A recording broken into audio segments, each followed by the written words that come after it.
आज मैं आरटी का पार्ट फर्स्ट डाल रहा हूं, पहला पार्ट। यदि आप पसंद करेंगे और आपको लगेगा कि हाँ गुरुजी सही बता रहे हैं और हमारे लिए कारगर सिद्ध है, तो फिर इसका दूसरा पार्ट भी कल डाल दिया जाएगा। अब कैसे याद रखा जाए? देखो 2009 है, तो ये 2009 है, 9 में से इस 2 को घटा देते हैं अपन, तो पीछे कितने बचते हैं? 7। यानी कि इसमें अध्याय कितने हैं? इसमें अध्याय कितने हैं? 7 आ गया।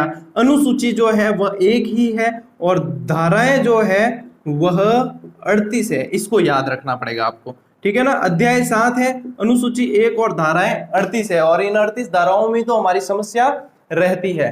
तो ये 38 धाराएं हैं। अब इनमें से अपन जो है मुख्य मुख्य आज कुछ धाराएं पढ़ेंगे, बाकी कल पढ़ेंगे।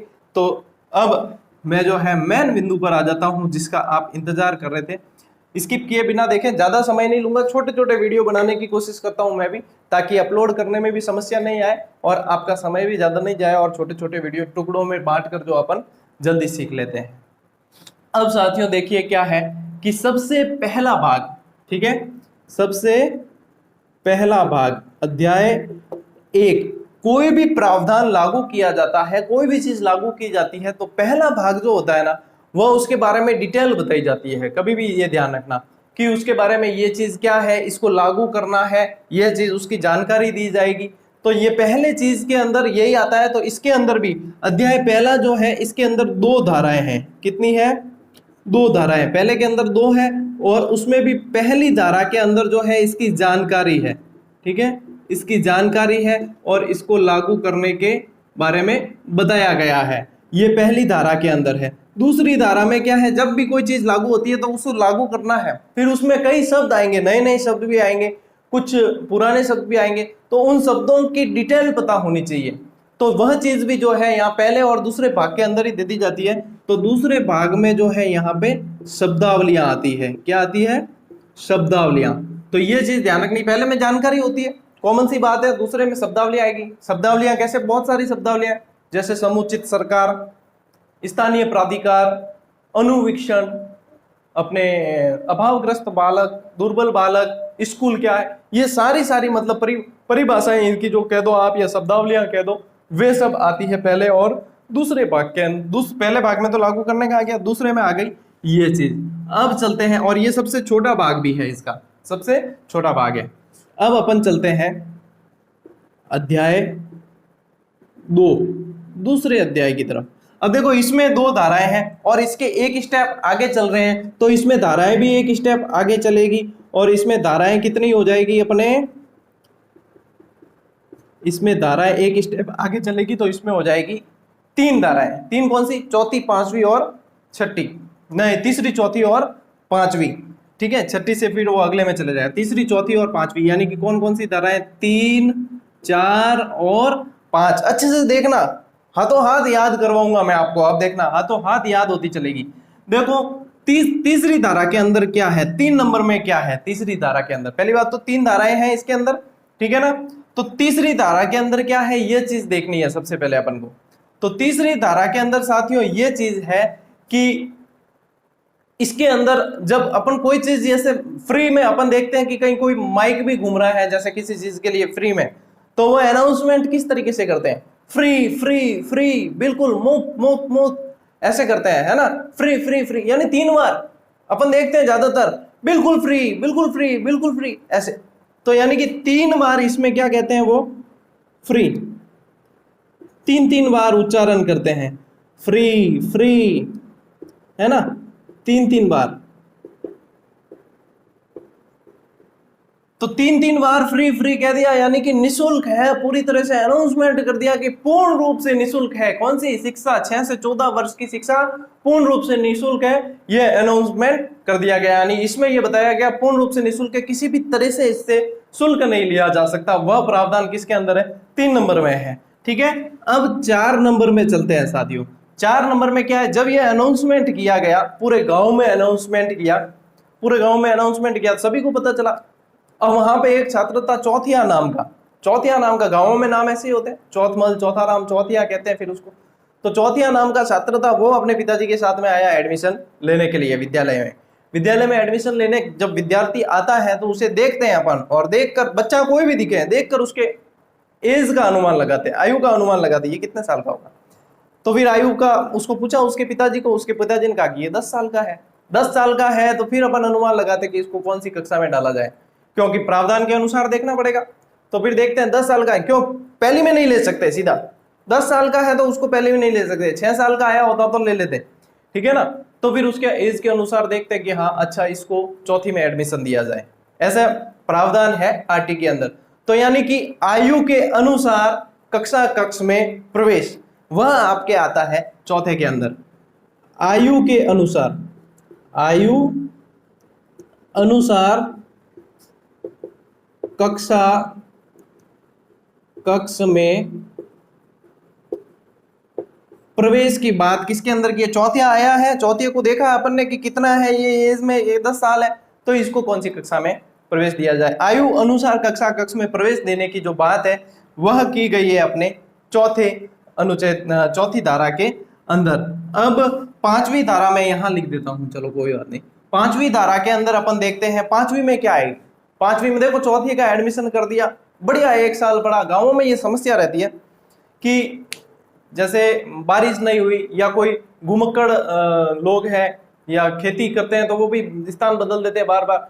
तो उसमें क्या होता है कि जैसे हमारे स्कूल में भी बच्चे पढ़ते हैं तो वो कई बार जो है एक यहाँ पे खेत रखा तो यहाँ खेती करते हैं, यहाँ एडमिशन ले लेते हैं, दूसरी जगह खेत रखा दूसरी जगह एडमिशन ले लेते हैं। तो इसमें क्या होता है कि जैसे अब विद्यार्थी ने एडमिशन तो ले लिया, एडमिशन लिया, 1 साल पढ़ा, अब जैसे ही अगला साल आया तो क्या गुरु जी मैं तो जाऊँ हम दूजे गाँव। क्या दूजे गाँव क्यों, कि मेरे खेत बटे राखी हो, खेत राखी हो, तो क्या नहीं हम तो नहीं जाने देंगे। तो क्या जाना तो पड़ेगा गुरु जी मैं तो जाऊँ। तो जाना पड़ेगा, यानी कि जाने के लिए उसको क्या देना पड़ेगा, टीसी देनी पड़ेगी, स्थानांतरण प्रमाण पत्र देना पड़ेगा।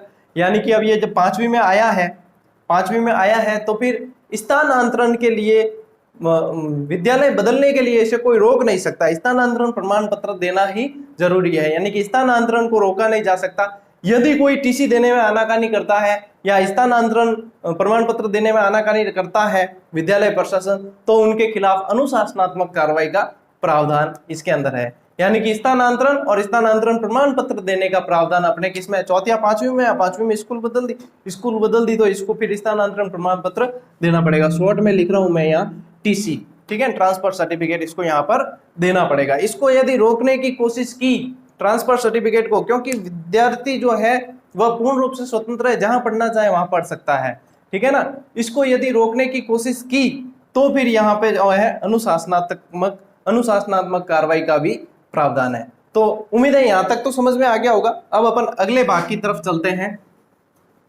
कोशिश देखो साथियों पूरी कर रहा हूं, बाकी कितना समझ में आता है आपको, कितना जो आप रटते हैं एक एक धाराओं को, उसको रटने से जो है मैं एक अलग तरीके पर ले जाने की कोशिश कर रहा हूं, जिससे आपको अच्छे से समझ में आने लगे और आपको पढ़ने का एक नया तरीका मिले।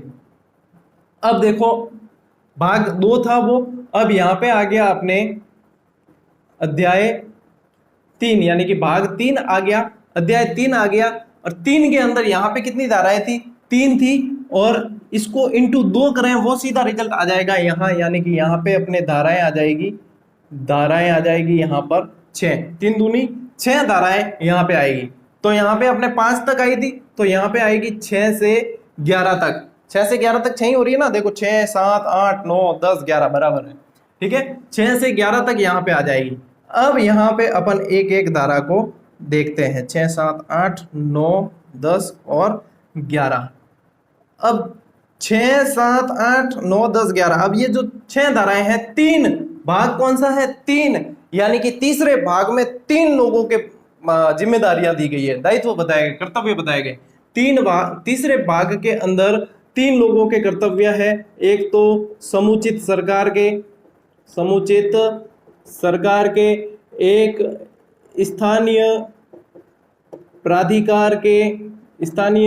प्राधिकार के और एक माता पिता के, ठीक है। क्योंकि तीसरा अध्याय है तो 3 जनों के अपन को याद रखना है कि ये समुचित सरकार जो होती है, राज्य सरकार, केंद्र सरकार, वो सारी समुचित सरकार के अंदर। स्थानीय प्राधिकार के अंदर आपके स्थानीय शासन आ जाता है, ग्राम पंचायत, नगर पालिका वगैरह, ये पंचायत समिति वगैरह सारी। और माता पिता आपको पता ही है, गार्जियन पेरेंट्स वो होते हैं, उनकी जिम्मेदारियां, उनके दायित्व, उनके कर्तव्य बताए गए हैं। अब चलते हैं अपन 6 नंबर में। अब 6 नंबर में भी साथियों यही है कि इसमें जो दिया गया, इसमें फिर से 3 चीजों को ध्यान में रखना है कि समय स्थिति और स्थान समय और स्थिति के अनुसार, विद्यालय की जो है दूरी निर्धारित की जाती है। इसमें क्या होता है कि पहली से 5वीं तक की जो स्कूल है वह 1 किलोमीटर के दायरे में होनी चाहिए, और 6ठी से 8वीं तक की जो स्कूल है वह 2 किलोमीटर दायरे में होनी चाहिए, क्योंकि स्थान, समय और परिस्थिति देखते हुए यह प्रावधान किया गया है कि विद्यालय जो है पास में होना चाहिए। तो यह प्रावधान आपके आ जाता है कौन सी धारा में? 6ठी धारा के अंदर। फिर से 3 चीजों पर 6ठी धारा के अंदर यह चीज आ गया। अब 7वीं धारा में क्या आएगा? देखो साथियों, जो 7 का आंकड़ा है ना, ये ऐसा आंकड़ा है, आपको पता है और 7 क्या क्या चीजें होती हैं? फेरे 7, वैसे तो 4 लिए जाते हैं लेकिन कहते कितने हैं? 7 फेरे के बाद में देख लो जिम्मेदारियां, विवाह कहते हैं। 7 फेरे के बाद क्या विवाह होता है? विवाह यानी विधिवत रूप से वहन करना। वाह मतलब वहन करना, वहन करेंगे तो खर्चा बढ़ेगा, ठीक है ना। 7 क्या है? समुद्र। 7 समुद्र पार में तेरे पीछे पीछे आ गया। 7 समुद्र पार करने में खर्चा कितना आएगा? है पीछे पीछे आ तो गया, खर्चा कितना आएगा? विवाह करेंगे, खर्चा कितना आएगा? अजूबे 7 वंडर, 7 वंडर बनाने में खर्चा कितना आया? पता ही है आप सभी को। यानी कि खर्चे से संबंधित, जहां पे खर्चे की बात आए, जहां पे वित्तीय भार की बात आए, वह आपके 7वीं धारा होगी, ठीक है ना। 7वीं धारा के अंदर क्या प्रावधान है? वित्तीय भार यानी कि खर्च से संबंधित प्रावधान है। और खर्च से संबंधित प्रावधान यानी कि यहाँ पे केंद्र सरकार और राज्य सरकार का रेशियो फिक्स किया गया है, वो वर्तमान में 60-40 का है। अलग अलग पंचवर्षीय योजनाओं के अनुसार अलग अलग था, अभी वर्तमान स्थिति के अंदर 60-40 का है। कंफर्म कर लेना इसको, लगभग मेरे हिसाब से यही है, फिर भी आप कंफर्म कर लेना। तो 60-40 का रेशियो यानी कि खर्च जो है कौन कितना करेगा वह इसके अंदर। समझ में आ रहा है ना? कमेंट करके बता देना अगला पार्ट चाहिए या किसी और टॉपिक पर चाहिए, वो भी बता देना, ठीक है ना। तो वित्तीय भार 7 चीजें जहां है वहां पे अपने खर्चे ज्यादा होते हैं। तो 7 के अंदर अब 8, 9 और 10 को कैसे याद रखा जाए साथियों? कोई भी काम करते हैं, जैसे एग्जाम दे रहे हैं या कहीं कोई शुभ कार्य के लिए जाते हैं, तो आप सबसे पहले आशीर्वाद लेना पसंद करेंगे। और ये माना जाता है कि माँ बाप से बड़ा आशीर्वाद और आपके लिए कोई नहीं है। यानी कि सर पर आपके हाथ होना चाहिए, किसका? माता पिता का, ठीक है ना। तो सर पर हाथ क्या है? सर पर किसका हाथ? माता पिता का हाथ, माता पिता का हाथ। ये है 8, ये है 9 और ये है 10। कैसे? सर यानी कि सरकार, सर यानी कि सरकार, कौन सी सरकार? समुचित सरकार, ठीक है। पर यानी कि प्राधिकार, प्राधिकारी, ठीक है, प्राधिकारी, कौन से? स्थानीय प्राधिकारी। और माता पिता तो 10 में है ही। अब ये क्या है कि 8 में ये प्रावधान है साथियों की सरकार जो है, समुचित सरकार जो है वह व्यवस्था करेगी पूर्ण रूप से, स्कूल का देखेगी कि कहाँ स्कूल बननी चाहिए, कैसे है कैसे नहीं है, वह सारी बनाने की व्यवस्था और सारी चीजें देखेगी। ये समुचित सरकार की जिम्मेदारी है, कर्तव्य है, दायित्व है। फिर 9 नंबर में क्या है? प्राधिकार यानी स्थानीय प्राधिकार। स्थानीय प्रशासन है, वह देखेगा कि शिक्षक वहां पर पर्याप्त मात्रा में है, क्या वहां पर व्यवस्था पर्याप्त मात्रा में है, 4 दीवारी बनी हुई है या नहीं बनी हुई है, किस तरीके से स्टूडेंट कितने हैं, पानी की व्यवस्था है नहीं है। ये सारी चीजें जो है वह स्थानीय प्राधिकार के दायित्व और कर्तव्य आ जाते हैं आपके 9 नंबर के अंदर, ठीक है ना। 10 नंबर के अंदर माता पिता के दायित्व। माता पिता के दायित्व क्या है भाई? सरकार इतनी कोशिश कर रही है, मास्टर जी कोशिश कर रहे हैं, तो माता पिता की भी जिम्मेदारी बनती है कि वे विद्यार्थी को एडमिशन करवाएं। जब वो एडमिशन ही नहीं करवाएंगे तो बच्चे पढ़ेंगे कैसे? तो उनकी जिम्मेदारी यह है कि वे एडमिशन स्कूल में करवाएं। तो उनकी ये कर्तव्य है, उनका ये दायित्व है कि वे यहाँ पर एडमिशन करवाएं। तो ये आ जाता है अपने किसके अंदर? 8, 9 और 10 के अंदर। समझ में है ना? सर पर हाथ होना चाहिए, किसका? माता पिता का, सर पर माता पिता का हाथ। अब आता है अपने, ये यहां पे लिख देता हूं मैं वापस। अब अपने आता है 11 नंबर। कौन सी धारा आ गई? 11 नंबर। 11 नंबर में साथियों ये है कि आप जब एडमिशन करेंगे, अब माता पिता की जिम्मेदारी आ गई कि एडमिशन करवाना है, लेकिन एडमिशन तो 6 वर्ष के बाद, 5 वर्ष के बाद कहती है, तो उसके बाद उससे पहले भी तो बच्चा कहीं पढ़ रहा होगा। यानी कि स्कूल पूर्व, विद्यालय पूर्व की जो शिक्षा है वह आंगनवाड़ी केंद्र पर होनी चाहिए। 3 से 6 वर्ष के बच्चों की शिक्षा आंगनवाड़ी केंद्र पर करवाने का प्रावधान ये है। आपको बताइए आजकल प्ले ग्रुप वगैरह चलते हैं, प्री स्कूल, तो वो सारी प्री स्कूल वाली जो शिक्षा है वह 11 के अंदर दी गई है, और 11 में ये कहा है कि आंगनवाड़ी के अंदर इनकी शिक्षा करवाई जाए। साथियों, कैसा लगा टॉपिक? सबसे पहले तो यही बताना, क्योंकि आपके पॉजिटिव कमेंट बहुत बढ़िया, देखो नेगेटिव तो आने हैं, वो तो आते ही हैं, चाहे कितना ही बड़ा दिग्गज हो, प्रधानमंत्री भी तो उसके भी नेगेटिव। हालांकि अपने तो इतना विद्यार्थी तो नहीं रखते हैं सोच, लेकिन अपन किसी को बाध्य नहीं कर रहे हैं। सबसे बड़ी बात कि अपन किसी से शुल्क ले रहे हो और फिर उसको कहें कि तुझे देखना ही देखना पड़ेगा ये चीज, तो सभी स्वतंत्र हैं, जिनको पसंद आता है, जिनको चाहिए कि हम स्मार्ट वे में तैयारी करें, बिल्कुल स्मार्टली, ताकि हमारी वहां पे गलतियां नहीं हो। देख लेना उत्तराखंड वाला पेपर, कल टेलीग्राम ग्रुप पे डाला है, परिभाषाएं मैंने बताई थी आपको, समायोजन की परिभाषा, अधिगम की परिभाषा, लगभग परिभाषाएं 4 परिभाषाएं पूछी है ना, और 1-2 तो ऐसी है जो किसी बुक में थी नहीं, जो सीधी बाहर से डाली गई थी, तो उसका तो अपन क्या कर सकते हैं, वो तो किसी स्टूडेंट ने नहीं पढ़ी होगी, और जिसने पढ़ी है 1-2% ने पढ़ी होगी, ज्यादा नहीं। और बाकी जो परिभाषा है वो भी कंफ्यूजन वाली होती है हमेशा, आप देख लेना। अब अपन ने परिभाषाएं सारी यहाँ पे बिल्कुल अच्छे से समझी है, एक एक चीज अब परिभाषाएं समझी है, वो परिभाषाएं जिसने समझ ली, जिसने देख ली, और उसके सामने आते ही उसको पता है कि इसका उत्तर ये है।